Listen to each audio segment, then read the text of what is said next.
শুকিয়ে নেবার পর এবার এই ছোবা দিয়ে আমরা ড্রেনেজ সিস্টেম তৈরি করব। কি করে তৈরি করব আবার দেখাই আপনাদেরকে।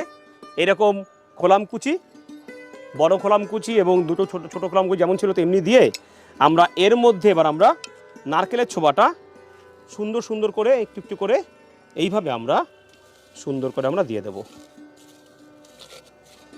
দেখুন এটা করে ফেললাম, এই দেখুন।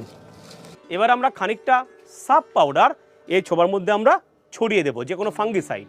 তাহলে গাছের শেকড় এর মধ্যে কিন্তু ফাঙ্গাস জমতে পারবে না। আপনারা অবশ্যই এটা করবেন, খানিকটা সাপ পাউডার এই ছোবার মধ্যে ছিটিয়ে দিয়ে আবার আপনি এর উপরে একটা মসকুইটো নেট অথবা আপনি একটা যেটা দেখালাম এরকম কাপড়ের যে ব্যাগগুলো থাকে সেটা এরকম গোল করে কেটে আমরা এর উপরে আস্তে করে আমরা এরকম দিয়ে দেবো বন্ধুরা। এটা দিতে পারলে এরপর আপনি এর মধ্যে মাটি দিয়ে